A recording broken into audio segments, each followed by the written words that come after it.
Hello everyone, स्वागत है आप सभी का आपके अपने YouTube channel one day exam study platform पे। मैं दीर्घा एक बार फिर से आप सभी का स्वागत करती हूँ। तो दोस्तों, जैसा कि आप सभी लोगों को पता है कि आपके सीटेट के एग्ज़ाम जो है वो पहली फ़ेज़ के हो चुके हैं।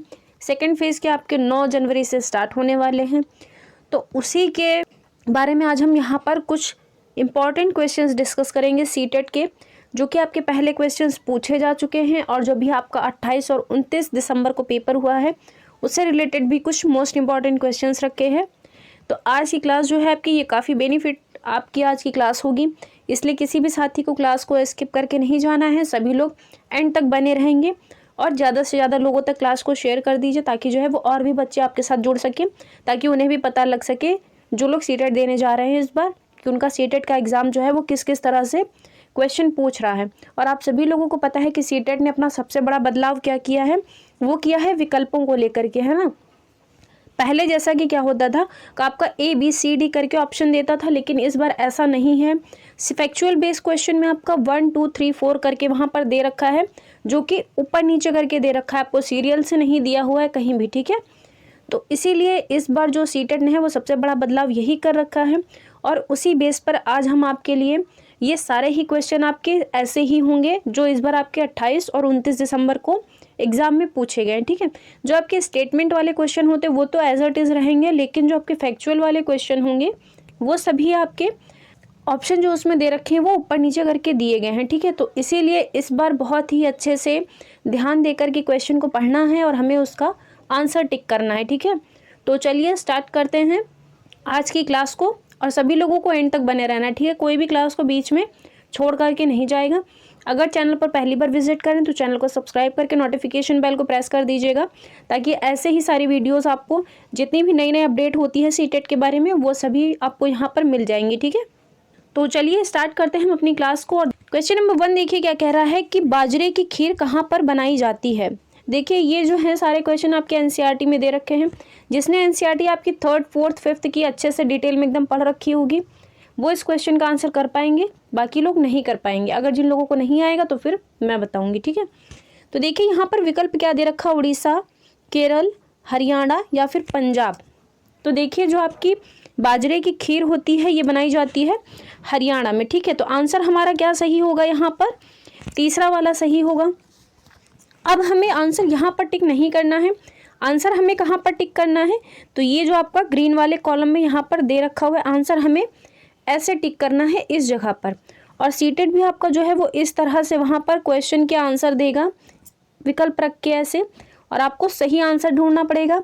बहुत से साथी क्या किए हैं इस बार पेपर में, आपका इस तरह से क्वेश्चन पूछा गया और विकल्प आपके इधर साइड में दे रखे थे, उन लोगों ने आकर के क्या देखा, पहला दूसरा तीसरा यानी कि 3rd नंबर पे है हमारा, और जा कर के जल्दी से वहाँ पर हमें 2 पे उन्होंने टिक कर दिया। अब क्या हुआ, उनका आंसर हो गया गलत, है ना।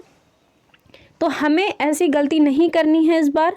इसका आंसर तीसरे नंबर पे यानी कि सीरियल से हमारा नहीं बनेगा।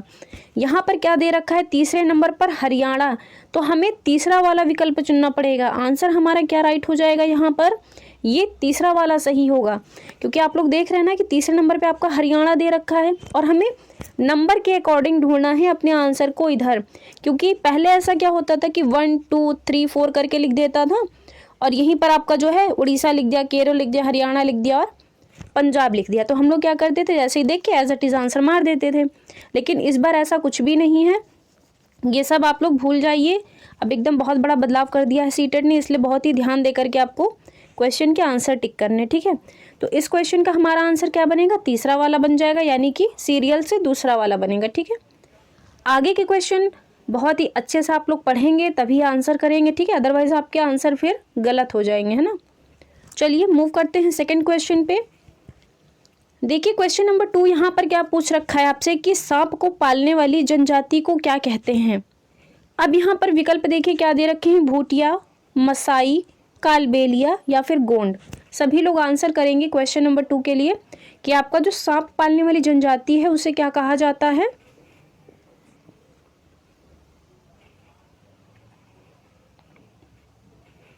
तो इसका हमारा सही आंसर क्या बनेगा, ये बन जाएगा सी वाला, ठीक है।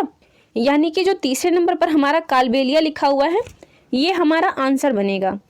अब हम इधर आते हैं ग्रीन वाले कॉलम में। यहाँ से हमें अपना आंसर टिक करना है। आंसर हमारा क्या बनेगा यहाँ पर, ये दूसरा वाला बन जाएगा। ठीक है, नेक्स्ट क्वेश्चन की तरफ मूव करते हैं। क्वेश्चन नंबर 3 पे आइए, देखिए ये क्या कह रहा है। आत्रेयपुरम गांव कहाँ है, यानी कि किस राज्य में है, आपसे ये पूछा है। विकल्प दे रखे हैं अरुणाचल प्रदेश, आंध्र प्रदेश, पंजाब या फिर कर्नाटक। सभी लोग आंसर करेंगे बहुत ही अच्छे से ध्यान दे करके।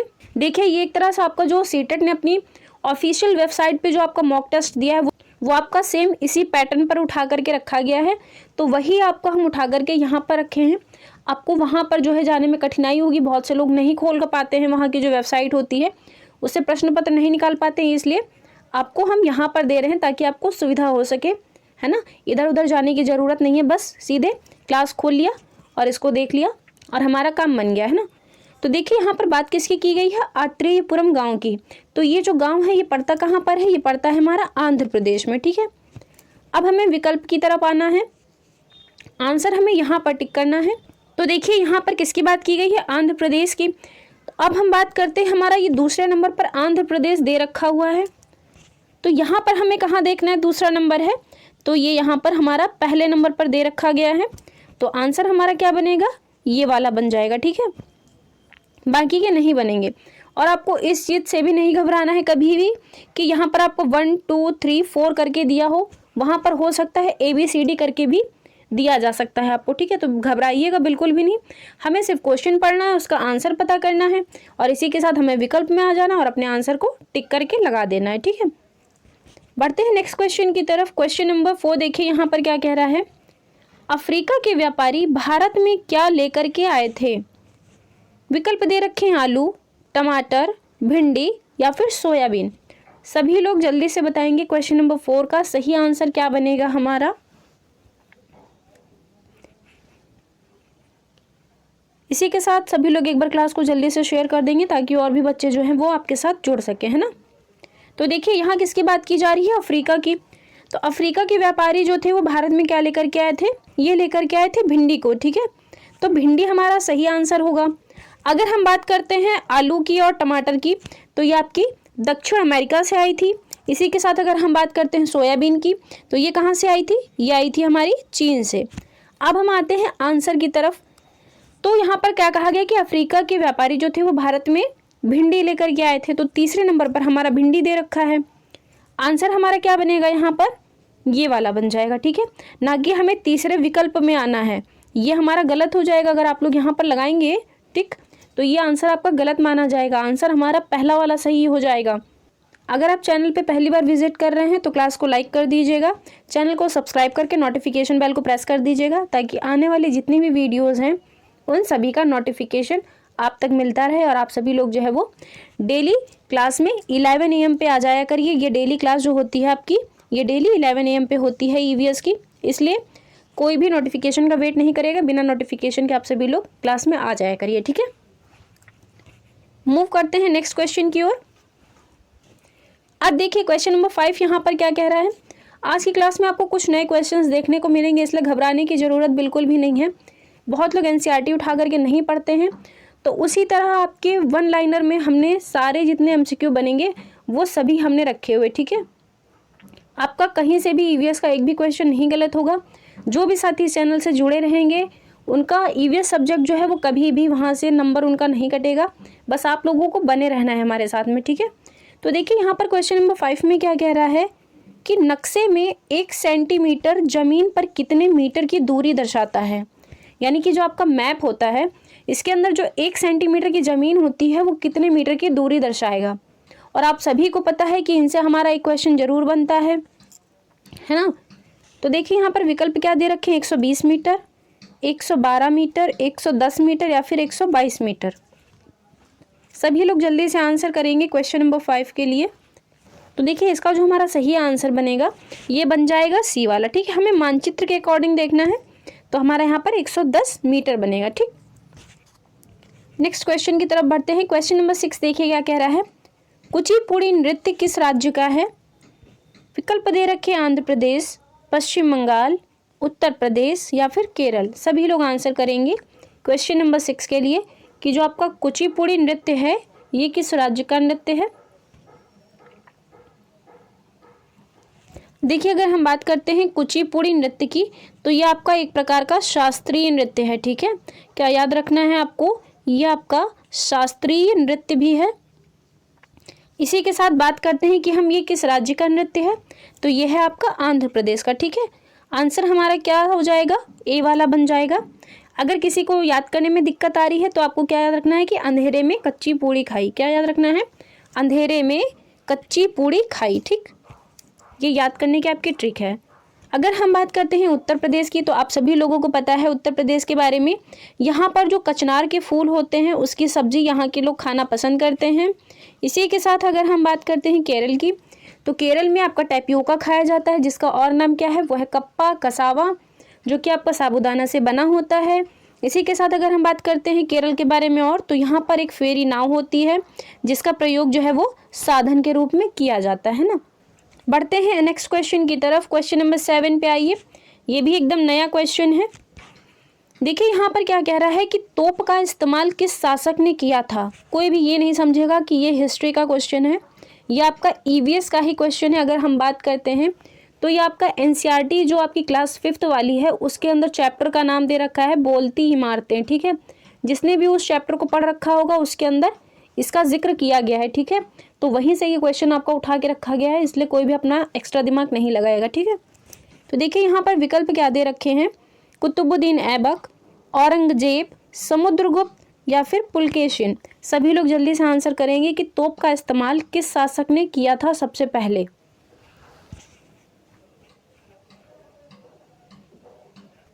तो इसका जो हमारा सही आंसर बनेगा ये क्या बन जाएगा, बी वाला, यानी कि औरंगजेब, ठीक है। नेक्स्ट क्वेश्चन की तरफ बढ़ते हैं। क्वेश्चन नंबर 8 पे आइए। देखिए ये क्या कह रहा है, गोलकुंडा के किले में कौन कौन सी चीजें मिली थी, ठीक। ये उसी चैप्टर का ही क्वेश्चन है, यानी कि बोलती इमारतें, ठीक है। विकल्प क्या दे रखे हैं यहाँ पर, बर्तन, औजार, हथियार और जेवर, इनमें से कोई नहीं या फिर इनमें से सभी। अब जल्दी से आंसर करना है आप सभी लोगों को क्वेश्चन नंबर 8 के लिए। कोई भी गलत आंसर नहीं करेगा, सभी लोग अच्छे से ध्यान से पढ़ करके क्वेश्चन का आंसर करेंगे।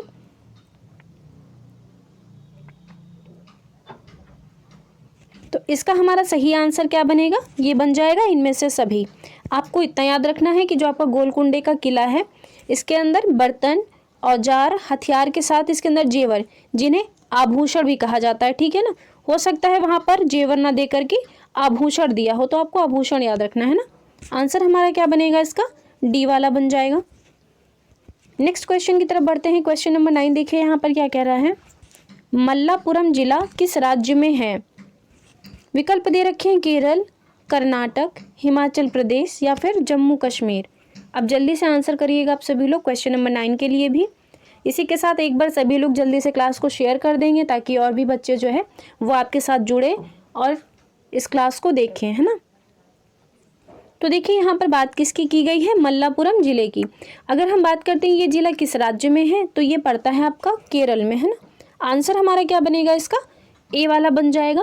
केरल के बारे में अभी हम थोड़ा देर पहले आपसे डिस्कस कर चुके हैं। अगर हम बात करते हैं हिमाचल प्रदेश की, तो आप सभी लोगों को पता है कि हिमाचल प्रदेश में जो घर होते हैं वो लकड़ी और पत्थरों के बने होते हैं। इसी के साथ अगर हम बात करते हैं, यहीं पर आपकी जो एक हाउस बोट होती है वो भी आपका यहीं पर चलाई जाती है, जो कि एक प्रकार की लकड़ी होती है, उसके अंदर नक्काशी रहित वो लकड़ी मानी जाती है ना, उसके अंदर नक्काशी की जाती है। इसी के साथ अगर हम बात करते हैं जम्मू कश्मीर के बारे में, तो यहाँ की जो पश्मीना शॉल है वो काफ़ी फेमस है। आपका ये सीटेट में पूछा भी जा चुका है ना। ये हमें मिलती किससे है पश्मीना, तो ये मिलती है हमें जो आपकी बकरियां होती हैं उनके जो बाल होते हैं उसके द्वारा पश्मीना शॉल तैयार की जाती है। इसको तैयार करने में वक्त कितना लगता है, इसको तैयार करने में 250 घंटे लगते हैं। साथ ही ये 6 स्वेटर जो आपके होते हैं उनके बराबर ये मानी गई है ना। बढ़ते हैं नेक्स्ट क्वेश्चन की तरफ। क्वेश्चन नंबर 10 पे आइए। देखिए ये क्या कह रहा है, भारत के सापेक्ष कौन कौन से देश उल्टे हैं। विकल्प क्या दे रखा है यहाँ पर, अर्जेंटीना, ब्राज़ील, फिजी या फिर ए व बी दोनों। अब जल्दी से आंसर करेंगे सभी लोग क्वेश्चन नंबर 10 के लिए। बताएंगे इस क्वेश्चन का सही आंसर क्या होगा।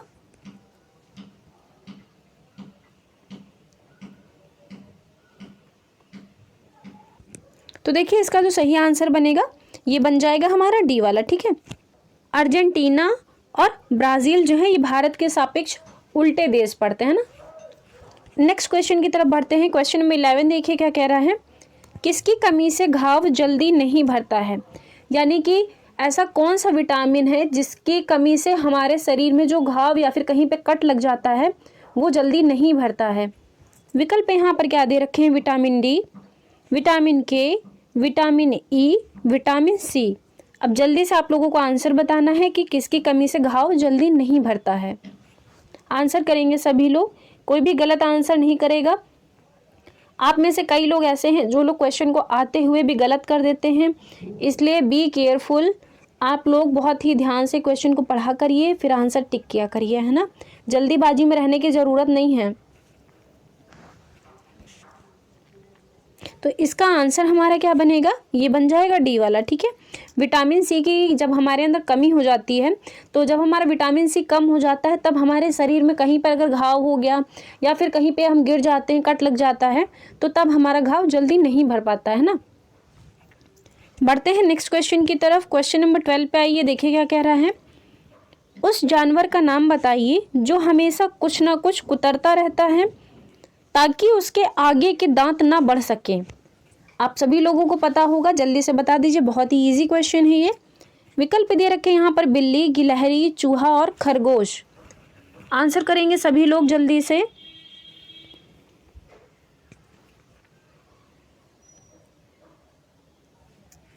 तो यहाँ पर हमारा सही आंसर क्या बनेगा, ये बन जाएगा बी वाला, यानी कि गिलहरी जो होती है इसके दांत हमेशा आगे की तरफ बढ़ते रहते हैं, इसीलिए ये चीज़ों को काटती रहती है, यानी कि कुतरती रहती हैं। अब आते हैं हम अपने विकल्प की तरफ। हमारा आंसर क्या बनेगा, तो हमारा आंसर बन जाएगा ये दूसरा वाला, ठीक है। हमें सीरियल से नहीं चलना है 1 2 3 4 करके, हमें तो सिर्फ अपने आंसर से मतलब है। यहाँ पर देखिए गिलहरी दे रखा है और दूसरे नंबर पर दे रखा है, चाहे दूसरा दिया हो आपको या फिर बी लिख करके दिया हो, तो हमारा आंसर क्या बनेगा यहाँ पर, ये वाला बन जाएगा, ठीक है। हमें नंबर से पहचान करके तब अपने आंसर को टिक लगाना है, ठीक है, सीरियल से नहीं लगाना है हमें गिन करके। अब बात करते हैं, बहुत लोग सोच रहे होंगे कि चूहा क्यों नहीं होता, चूहे के भी दांत बढ़ते रहते हैं इसलिए वो भी कुछ ना कुछ कुतरता रहता है। तो देखिए ऐसा होता है, जो आपका चूहा होता है, जैसे कि आप लोगों के अंदर जो मुंह होता है, आप लोग आम बोलचाल में उसे कौवा बोलते होंगे, कुछ इस टाइप का लटका रहता है ना। आप लोग कभी जब मुंह खोलते होंगे आकर के, तो उसमें जो ऐसी संरचना आपको दिखाई देती है लटकती हुई, तो जब अगर ये चीज़ अगर चूहे आपके किसी चीज़ को कुतरेंगे नहीं, तो ये चीज़ जो है इनकी और जो इनका नीचे वाला जबड़ा है ना, ये सब एक में ही मिल जाएगा, ये दोनों क्या हो जाएंगे, एक में चिपक जाएंगे, जिस वजह से चूहे की मृत्यु हो सकती है। इसीलिए वो जो है चीज़ों को काटते या फिर कुतरते रहते हैं कि उनकी मृत्यु ना हो, है ना। तो सबसे बड़ा रीज़न यही है, इसलिए सीटेट आपका कभी भी चूहे को प्रेफरेंस नहीं देता है, देता किसको है, गिलहरी को। तो आंसर हमारा क्या बनेगा, बी वाला बनेगा। आई होप आज आपकी जो कन्फ्यूज़न है वो क्लियर हो चुकी होगी कि चूहा क्यों नहीं हमारा आंसर बन सकता है ना।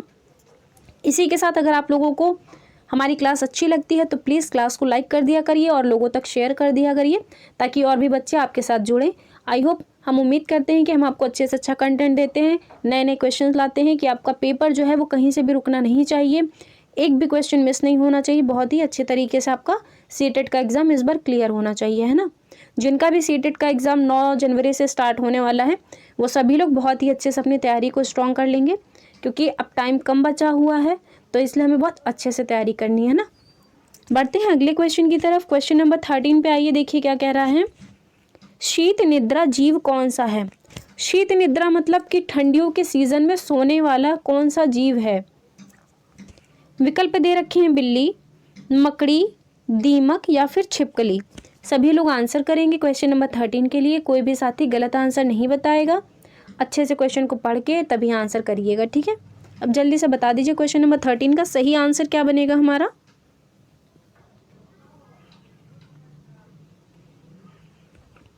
तो इसका जो हमारा राइट आंसर बनेगा ये बन जाएगा छिपकली, है ना।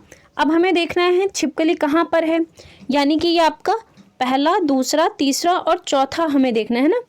तो देखिए इसके अकॉर्डिंग हमें आंसर करना है। तो हमारा देखिए यहाँ पर ये पहले नंबर पर ही दे रखा हुआ है, आंसर हमारा क्या बनेगा, 4th वाला, ठीक है। अगर हम बात करते हैं बिल्ली की, तो बिल्ली कितने घंटे सोती है, तो ये सोती है 12 घंटे। अगर हम बात करते हैं मकड़ी के बारे में, तो मकड़ी जो है आपका ये एक सामाजिक कीट नहीं है, और आपका इससे जो है वो क्वेश्चन जरूर बनता है हर साल, और आपका बन भी चुका है ना, तो आपको ये ध्यान रखना है। अगर हम बात करते हैं दीमक की, दीमक के साथ ततैया की, और ततैया के साथ, अगर हम बात करते हैं दीमक की, दीमक के साथ ततैया की, और ततैया के अलावा आपका जो मधुमक्खी होती है, इसी के साथ जो आपकी चींटी होती है, ये जितने भी जीव हैं ये सभी क्या हैं आपके, ये सब सामाजिक कीट कहलाते हैं। क्या कहलाते हैं, ये सब सामाजिक कीट कहे जाते हैं ना, तो आपको ये चीज़ें भी ध्यान रखनी पड़ेंगी, ठीक है।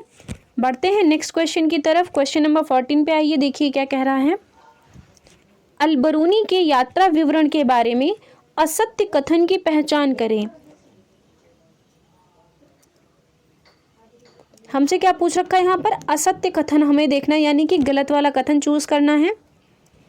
कह रहा है कि भारत के लोग तालाब बनाने में माहिर हैं। ये बात तो बिल्कुल सही है, यानी कि ये हमारा आंसर नहीं बनेगा। बी कह रहा है कि तालाब में चढ़ने उतरने के लिए एक ही सीढ़ियाँ होती थी।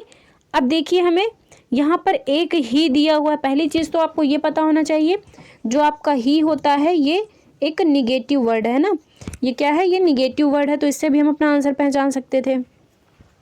बल्कि एक नहीं, वहाँ पर अलग अलग सीढ़ियाँ बनी हुई थी, है ना, तो ये हमारा आंसर यहाँ पर गलत दे रखा है। सी कह रहा है कि अलबरूनी उज्बेकिस्तान से भारत आया था। ये बात भी बिल्कुल सही है। डी कह रहा है कि तालाब के चारों तरफ चबूतरे बनाते थे, तो ये बात भी बिल्कुल सही है यहाँ पर। तो आंसर हमारा क्या सही बनेगा यहाँ पर, ये बी वाला बन जाएगा, है ना, यही वाला जो स्टेटमेंट है ये हमें गलत दे रखा था। नेक्स्ट क्वेश्चन की तरफ बढ़िए। क्वेश्चन नंबर 15 पे आइए। क्या कह रहा है कि दड़की माई का संबंध भारत के किस राज्य से है। विकल्प दे रखे हैं झारखंड, कर्नाटक, गुजरात या फिर राजस्थान। आंसर करेंगे सभी लोग क्वेश्चन नंबर 15 के लिए।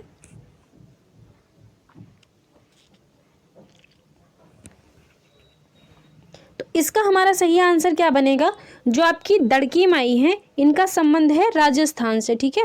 आंसर हमारा क्या बनेगा, डी वाला बन जाएगा।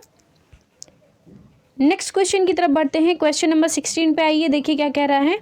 पेड़ की सबसे ऊंची डाल पर कौन सा पक्षी अपना घोंसला बनाता है। बहुत ही इजी क्वेश्चन है, कोई भी गलत नहीं करेगा। विकल्प दे रखा है कबूतर, कौवा, मैना या फिर कलचिड़ी। आंसर करेंगे सभी लोग जल्दी से, और आंसर आपको यहाँ से टिक करना है, ठीक है। ये देखिए यहाँ पर आपके विकल्प दे रखे हैं। तो जो पेड़ की सबसे ऊंची डाल पर अपना घोंसला बनाता है वो है कौवा। आंसर हमारा क्या बनेगा, बी वाला। और हमें कहाँ पर दे रखा है, ये दूसरे नंबर पे है ना, 1 2 3 4 ऐसे करके देख लिया करिए आप सभी लोग। तो यहाँ पर आंसर क्या बनेगा हमारा, ये दूसरा वाला बन जाएगा, यानी कि कौवा। अगर हम बात करते हैं कबूतर के बारे में, तो आप सभी को पता है कि जो कबूतर होते हैं ये टूटे फूटे खंडहर में, इसी के साथ जो आपके टूटे फूटे मकान होते हैं वहाँ पर अपना घोंसला बनाता है। अगर हम बात करते हैं मैना की, तो मैना जो है वो झटके से अपनी गर्दन को आगे पीछे करती है। अगर हम बात करते हैं कलचिड़ी के बारे में, तो कलचिड़ी के बारे में आपका ये 29 दिसंबर को जब एग्ज़ाम हुआ था आपका सीटेट का, उसमें ये वाला क्वेश्चन पूछा गया था कि कलचिड़ी जो है वो अपना घोंसला कहाँ पर बनाती है। तो ये कहाँ पर बनाती है, ये बनाती है पत्थरों के बीच में, ठीक है। नेक्स्ट क्वेश्चन की तरफ बढ़ते हैं। क्वेश्चन नंबर 17 देखिए क्या कह रहा है।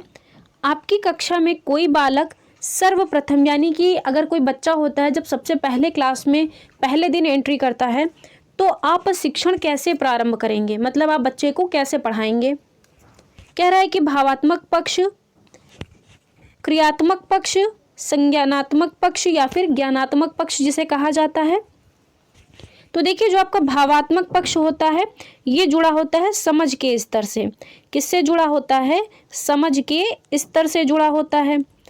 इसी के साथ जो आपका क्रियात्मक पक्ष की अगर हम बात करते हैं, तो जो आपका क्रियात्मक पक्ष होता है ये जुड़ा होता है हमारा गतिविधि से, है ना, ये हमारा किससे जुड़ा होता है, गतिविधि स्तर से। और अगर हम बात करते हैं ज्ञानात्मक पक्ष की, तो ज्ञानात्मक पक्ष जो है हमारा ये जुड़ा होता है हमारा स्मृति, यानी कि हमारी मानसिक संरचना से, है ना। तो ज्ञानात्मक पक्ष किससे जुड़ा होता है? हमारी मानसिक संरचना से। अब हमें बताना है कि जो हमारी क्लास में अगर कोई बच्चा अगर पहली बार एंट्री करता है तो हम शिक्षण कैसे प्रारंभ करेंगे। तो हम जो शिक्षण प्रारंभ करेंगे वो उसके मानसिक स्तर को समझ करके, यानी कि उसका जो स्मृति स्तर होगा, उसके सोचने की जो क्षमता होगी, हम उसके हिसाब से उसे टीच करेंगे, है ना, कि बच्चा जो है वो किस हद तक चीज़ों को पढ़ पा रहा है या फिर उसे समझ पा रहा है, उसके ध्यान में वो चीज़ कितनी बैठ रही है, कितनी चीज़ों को वो अपने माइंड में स्टोर कर सकता है। तो इन सब चीज़ों को हम देखते हैं ना। तो आंसर हमारा यहाँ पर क्या बनेगा? ये ज्ञानात्मक पक्ष यानी कि स्मृति स्तर के साथ जाएगा। अब हमें कहाँ पर दे रखा है? तीसरा वाला। तो ये देखिए यहाँ पर दे रखा है ना, कहाँ पर दे रखा है? ये हमें पहले में दे रखा है। तो आंसर हमारा क्या बनेगा? ये तीसरा वाला बन जाएगा। ठीक है, नेक्स्ट क्वेश्चन की तरफ बढ़ते हैं। क्वेश्चन नंबर 18 पे आइए, देखिए क्या कह रहा है। आप एक ईवीएस कक्षा संचालित कर रहे हैं, निम्नलिखित में से किस मुद्दे पर आप कक्षा में चर्चा नहीं करेंगे? यानी कि इन विकल्पों के अंदर एक ऐसा मुद्दा है जिसके ऊपर आपको चर्चा नहीं करनी है। देखिए विकल्प क्या कह रहे हैं। पारिस्थितिकी तंत्र पर सिंगल यूज प्लास्टिक का प्रभाव, ओजोन परत का क्षरण, हरित भवनों की अवधारणा, रूस यूक्रेन युद्ध संकट। अब आपको आंसर करना है, जल्दी से बताएंगे सभी लोग कि इसका जो सही आंसर होगा वो क्या बनेगा।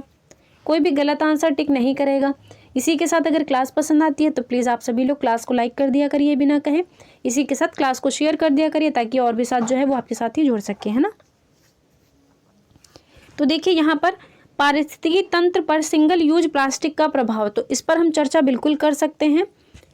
ओजोन परत के जो क्षरण होता है इस पर भी हम चर्चा कर सकते हैं कि आपकी ओजोन परत है वो किस कारण नष्ट हो रही है, क्या वजह हो सकती है। तो ये भी हमारा आंसर जो है वो नहीं बनेगा, है ना।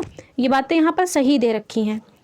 सी कह रहा है कि हरित भवनों की अवधारणा, तो ये बात भी बिल्कुल सही है, तो इसका मतलब ये भी हमारा आंसर नहीं बनेगा। डी कह रहा है कि रूस यूक्रेन युद्ध संकट, तो ऐसा तो है नहीं। ईवीएस की कक्षा में रूस यूक्रेन युद्ध संकट का कोई मतलब ही नहीं होगा, जैसा कि आप सभी लोगों ने देख भी रखा है। ये तो एकदम मार कुटाई वाला हो गया ना, उठा के धर के पकड़ दिया, तोड़ दिया उसे, है ना। तो ये चीज़ नहीं करनी है हमें। तो आंसर हमसे यही पूछ रखा था कि क्या चीज़ हम नहीं करेंगे, तो ये बन जाएगा हमारा चौथा वाला। बना कहाँ पर है ये आंसर?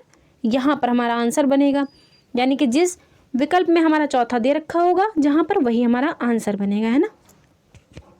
नेक्स्ट क्वेश्चन की तरफ बढ़ते हैं। क्वेश्चन नंबर 19 पर आइए। ये देखिए यहाँ पर आपका एक ट्रेन से रिलेटेड क्वेश्चन है। जैसा कि आप सभी को पता है कि ट्रेन से संबंधित आपका एक क्वेश्चन जरूर पूछता है, तो वही यहाँ पर क्वेश्चन दे रखा है। देखिए क्या कह रहा है। कोई एक्सप्रेस ट्रेन 144 किलोमीटर की दूरी 2 घंटे में तय करती है। इस ट्रेन की मीटर प्रति सेकंड में चाल क्या होगी? किसकी बात हो रही है? कोई एक्सप्रेस ट्रेन है जो कि 144 किलोमीटर की दूरी जो है वो 2 घंटे में तय करती है। तो हमें क्या करना है यहाँ पर? सबसे पहले दूरी दे रखी है तो हम दूरी लिखेंगे। यहाँ पर हम दूरी लिखेंगे। दूरी कितनी दी गई हमारी? 144 किलोमीटर दे रखी है ना। तो यहाँ पर दूरी कितनी दी गई है? 144 किलोमीटर। इसी के साथ टाइम कितना दे रखा है हमें? तो यहाँ पर जो हमारा टाइम दे रखा गया है वो दिया गया है 2 घंटे। अब यहाँ पर बात आती है, अगर हम फॉर्मूले से इस क्वेश्चन को सॉल्व करते हैं तो हमारा चाल का फॉर्मूला क्या होता है? चाल बराबर दूरी बटे समय। ठीक है, क्या होता है? चाल बराबर दूरी बटे समय। तो हमें क्या करना है? चाल बराबर ऊपर लिख लेना है दूरी और नीचे क्या लिख लेना है? समय लिख लेना है। अब चलिए यहाँ पर हम सॉल्व करते हैं क्वेश्चन को। तो यहाँ पर देखिए हमारी दूरी कितनी दे रखी गई है, तो ऊपर में हम दूरी को लिखेंगे जो कि हमारी 144 किलोमीटर है ना। इसी के साथ समय कितना दिया गया है? तो 2 घंटे दिया गया है। अब हम अगर इसको काटते हैं तो 2 सते 14 और 2 दूनी 4, यानी कि 72 बार ये चला जाएगा हमारा। ठीक है, अब क्या करना है? इस 72 को हमें मीटर पर सेकंड में चेंज करना है, मीटर प्रति सेकंड में, है ना।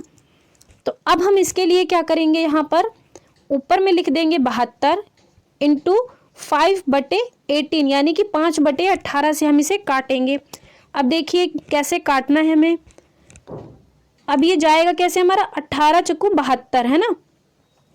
तो ये 72 आपका कट जाएगा। अब हमें ऊपर से ऊपर में मल्टीप्लाई कर देना है, यानी कि 4 पंचे 20। तो यहाँ पर क्या बन जाएगा हमारा? 20 आंसर आ जाएगा। अब हमें ऑप्शन में आना है। और हमें चेंज इसका आंसर किस में मिलेगा, ये मिलेगा मीटर प्रति सेकंड में, है ना। जैसा कि ये देखिए यहाँ पर दे भी रखा है कि हमें मीटर प्रति सेकंड में इसकी चाल बतानी थी। तो देख लीजिए आपका कहाँ पर दे रखा है, ये होगा नहीं हमारा, 10 भी नहीं होगा, 60 भी नहीं होगा, होगा क्या आंसर हमारा, डी वाला बन जाएगा, है ना। आई होप आपको ये क्वेश्चन बहुत ही अच्छे से समझ में आया होगा। अगर कहीं पे मिस्टेक होती है तो प्लीज़ आप सभी लोग कमेंट बॉक्स में कमेंट करके बताइएगा, ठीक है। बढ़ते हैं नेक्स्ट क्वेश्चन की तरफ, क्वेश्चन नंबर 20, जो कि आज का हमारा लास्ट क्वेश्चन होगा। और ये किससे रिलेटेड क्वेश्चन है, ये आपका दिशा से रिलेटेड, ठीक है। आप सभी को पता है कि आपका मानचित्र से भी 1 से 2 क्वेश्चन पूछता है, ठीक। तो उसी बेस पर ये क्वेश्चन रखा गया है कि इससे आपको तकलीफ ना हो ईवीएस में इस क्वेश्चन को सॉल्व करने में, ठीक है।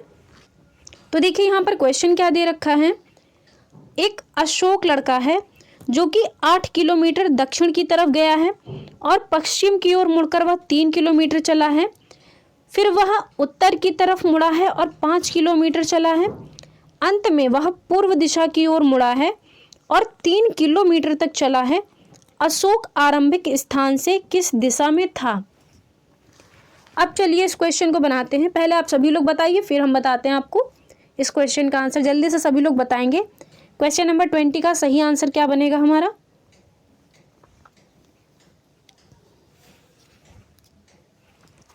तो देखिए अगर हम इस क्वेश्चन की बात करते हैं, इसको सॉल्व करते हैं। पहले क्या कह रहा है कि अशोक जो है वो 8 किलोमीटर दक्षिण की तरफ गया है। दक्षिण की तरफ यानी कि ये नीचे वाली डायरेक्शन यहाँ पर पूछी गई है ना, नीचे की तरफ तो हमारा यहाँ पर दक्षिण बनेगा। तो इतना ये कितना चला है दक्षिण में, 8 किलोमीटर की तरह चला है ना, 8 किलोमीटर की तो चला है यहाँ पर। फिर आगे क्या कह रहा है कि पश्चिम की ओर मुड़कर 3 किलोमीटर चला है। पश्चिम किस साइड होगा, ये इस साइड जाएगा।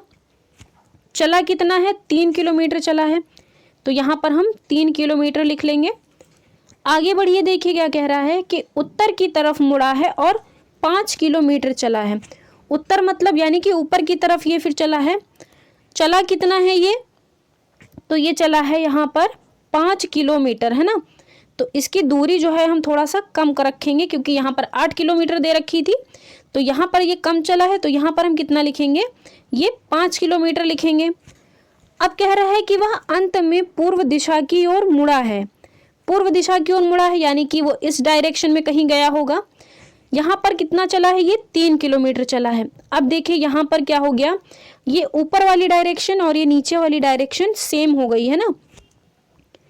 अब क्या कह रहा है कि अशोक जो है वो प्रारंभिक स्थान से किस दिशा में था। प्रारंभिक स्थान तो उसका कुछ ये था, है ना।